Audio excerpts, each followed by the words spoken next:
Bugün evime konuk olacaksınız. Aslında normalde Kadıköy'de, İstanbul'da kocaman bir evimiz vardı. Çok da kocaman sayılmaz, 60 metrekare falan.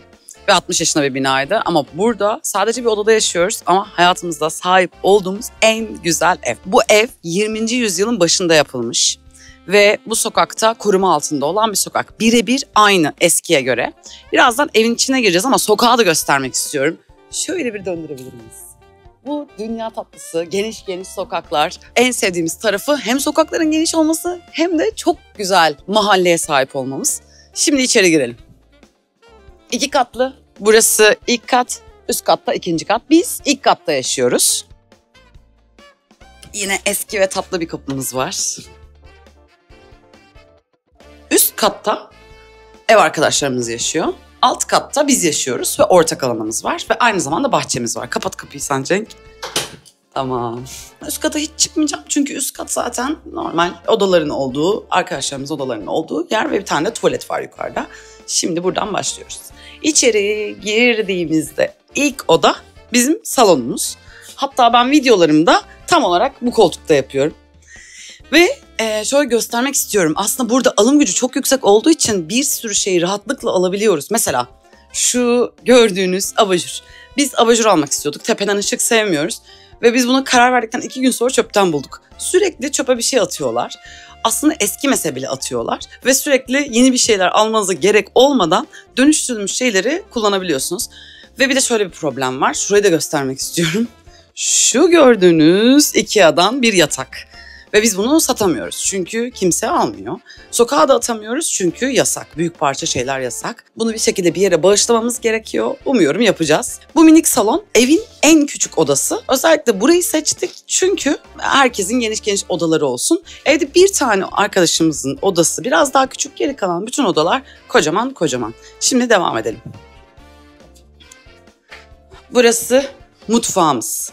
Çok güzel bir mutfak var. Hatta yani 100 yıllık bir ev olmasına rağmen çok ilginç tasarlanmış. 2 tane lavabo var. Biri burada, diğeri de şurada. Ve çok geniş yapılmış ve ocaklar da 2 ayrı şekilde yapılmış. Birisi burada, diğeri de burada. Tabii ki çaydanlığımız var. Hayatımın travmasını ben bu evde yaşadım.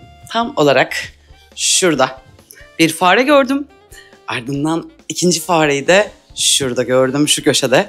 Bu evi fareler bastı. İkinci travmamda at sineklerini biliyorsunuzdur. At sineği lavraları buraya yuva yapmış. Daha doğrusu at sineği yapmış lavralarıyla birlikte. Cenk, sevgili eşim, yaklaşık 200-300 tane at sineğini öldürmek zorunda kaldı. Çünkü odamıza girdiğimizde ve buralara geldiğimizde yaklaşık 200 tane at sineği vardı evde. Bu da bahçeli evin özellikle bu bölgedeki en büyük zorlukları. Çünkü kedi, köpek yok. Sadece tilkiler var. Hatta bahçemizde de yaşayan bir tane tilki var. Geceleri geliyor. Şimdi devam edelim. Tuvalet bu katta da var. En ilginci benim için ışığı bu şekilde yanıyor.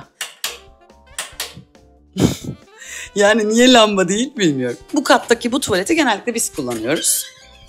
Şimdi devam ediyorum. Bizim odaya. Burası bizim odamız.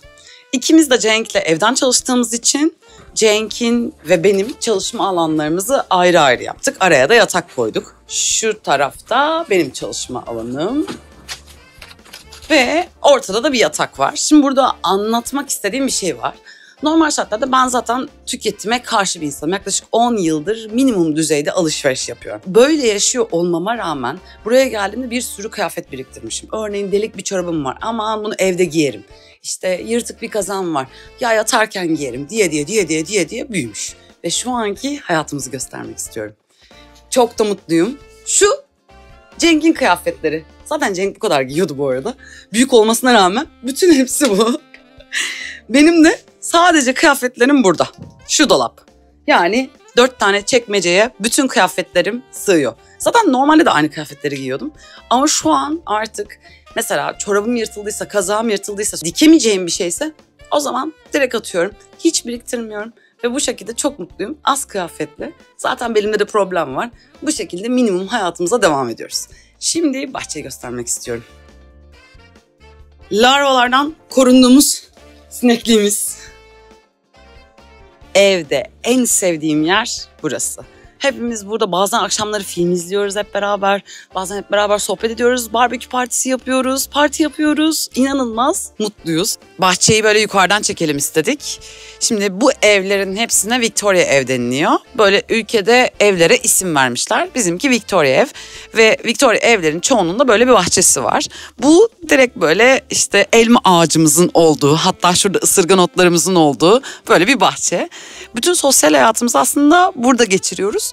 Çünkü dışarı çıkmamıza ihtiyaç olmuyor bu kadar güzel bahçeli bir mahallede ve sokakta oturduğumuz için. Tabii kendimizi de çok şanslı hissediyoruz. Çünkü İngiltere'ye daha 1,5 yıl, 2 yıl olacak neredeyse taşınalı. Ve bu kadar kısa zamanda Londra'nın göbeğinde böyle tatlı bahçeli bir evimizin olması gerçekten çok büyük bir şans. Şimdi isterseniz bir de giderleri konuşalım. Ne kadar ödüyoruz bu eve ve odamıza. Bu evin kirası 2.900 pound. Biz 750 ödüyoruz. Sadece bir oda demiştim ya küçük diye. O 650 ödüyor. Geri kalan herkes 750 ödüyor. Diğer giderlerimiz nedir? Bu bizim kendi tablomuz. Hiçbir şey silmedim. Var olanı direkt koydum. Council tax denilen bir şey var. Bu belediye vergisi. Belediye vergimiz yaklaşık 200 pound fakat 9 ay boyunca ödeniyor. Yani sürekli ödenen bir şey değil. Gaz ortalama, yani doğalgaz yaklaşık 60 civarı geliyor. Kışı göreceğiz nasıl olduğunu. Ev büyük çünkü. İnternet 20 pound. Kişi başı işte 5'e böldüğümüzde 4 pound'a geliyor. Su faturası yaklaşık aylık 40 pound civarı. Elektrikte yaklaşık 100 pound civarı dolduruyoruz. Bunlar hep ortalama rakamlar bu arada. Mesela en son elektriğe kişi başı 20 yüklemişiz. Bizim hesaplarımıza göre Cenk'le biz yaklaşık 1000 pound ödüyoruz. Kirayı 4'e bölüyoruz. Çünkü 4 ayrı oda kullanılıyor. Fakat faturaları 5'e bölüyoruz. Çünkü biz ikimiz birlikte yaşıyoruz. Yani total olarak bize 1000 pound'a mal oluyor bu odada yaşamak. Fakat ekstradan bahçenin olması, salonumuzun olması burada gerçekten büyük bir lüks. Buraya gelmeden önce şeyden bahsetmek istiyorum. Normalde ben Kadıköy'de evimde yaşarken ilk buraya geldiğim zaman gerçekten ev tutmayı planlayarak bir odaya geçmek zorunda kaldım. Çünkü çok fazla prosedürümüz vardı burada ev tutabilmek için. Ve o zamanlar söylediğim şey şuydu. Ben ne yapıyorum, biz ne yapıyoruz Cenk? Ve ne yazık ki oda tutmak zorunda kaldık demiştim.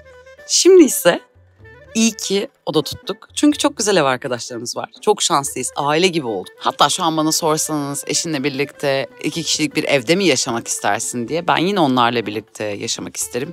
Çünkü kendimi ailemle birlikte hissediyorum. Aslında hayatı paylaşıyoruz. Bir aile olduk. Düşündüğümüz her şey tamamen değişmiş oldu. Yani biz çok mutsuz olacağımızı düşünürken bir odaya ikimiz birlikte sıkışacağımızı düşünürken dünyanın en mutlu hayatına sahip olduk. Bunun bir de ikinci sebebi var mutluluğumuzun. Aslında bu minimal yaşamla biz dünyayı gezebiliyoruz Cenk'le. Yani hayal ettiğimiz hayatı yaşayabiliyoruz. Belki 1+1 bir evde otursaydık 1500 pound ödeyecektik ve 500 pound ekstra ödemek bizim için çok yorucu bir şey olmayacaktı. Ama gezdiğimiz, gördüğümüz, yaşadığımız birçok şeyi belki daha az yaşayacaktık. Yaşamış olmak için değil de gerçekten ölmeden önce yaşayabildim demek için yaşadığımızı hissediyoruz. Yani tabii ki bu başlangıç arifesinde çok kolay bir şey değil. Yeni taşınacaklara özellikle söylüyorum. Her şey böyle süper gitmeyebilir ama eğer siz buraya geldiğinizde bir ev tutmayı planlıyorsanız ve oda tutmak zorunda kaldıysanız veya bunun için de bütçeniz yoksa lütfen ev arkadaşlarınızın seçimine dikkat edin. Geri kalan her şey güzel oluyor çünkü insanların burada bir arada olmaya, yalnız hissetmemeye ihtiyacı var. Çünkü gerçekten yalnızlık burada büyük bir kader gibi. Umuyorum buraya gelecek olan herkes böyle güzel ev arkadaşları, güzel bir hayat kurabilirler. Tilki'nin evini de göstereyim. Bu da bizim tilkimizin evi. Böyle çok güzel uygulamalar var burada. Nextdoor diye bir uygulama var. Eğer atamıyorsan sokağın önüne oraya koyuyorsun. Ücretsiz veriyorsun veya çok ucuz fiyata verebiliyorsun. Bunların hepsini ücretsiz aldık. Bu evde en büyük yatırımımızı da göstermek istiyorum. Şu gördüğünüz parasol deniliyor. İşte dev şemsiye bu şeylerde olan, kafelerde olan şemsiyelerden. 80 pound verdik buna. Nedenini de söylüyorum. Çünkü 7/24 bahçede yaşıyoruz. Gerçekten hayatımız bu bahçede geçiyor ve bu ülkede sürekli yağmur yağıyor. Deminden beri bir güneş çıktı, bir bulut oldu. Yağmurun altında da oturabilmek için bunu aldık. Evcek yaptığımız en büyük giderimiz buydu. Ve çok da memnunuz kendisinden. Son olarak da komşularımızdan bahsedeceğim. Şimdi bu taraftaki komşumuz İngiliz, bu taraftaki komşumuz İspanyol. Ve biz ilk geldiğimiz zaman ben hemen börek yaptım, bir şeyler yaptım. Onlara götürdüm, dedim bu bizim geleneksel yemeklerimiz falan. İşte mangal yaptık burada, onları götürdük.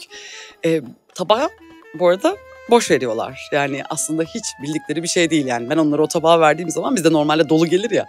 Bizim için hiç problem yok ama dehşete düştüler. Benim için en garip olan kısım buydu. Verdiğimde bir gün çorba götürdüm, çocuğun için bu çorba dedim.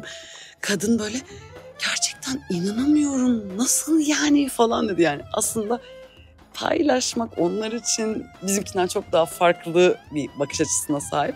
Ve bu sayede aslında komşularımızla gerçekten iyi iletişim kuruyoruz. Ve bizi hiç şikayet etmiyorlar. Hani böyle Avrupa'da söylüyorlar ya, komşum şikayet etti, çıt yaptık falan. Biz bayağı gece 12'lere, 1'lere kadar burada müzik yapabiliyoruz. İstediğimiz gibi eğlenebiliyoruz. Aslında her şeyin temel yolu yine iletişim oluyor. Güzel bağ kurduğunuzda, karşı tarafla iyi, sıcak, içten olduğunuzda yine bence hangi ülkeden olursa olsun kapılar açılıyor, yollar açılıyor ve daha mutlu olabiliyoruz sanırım.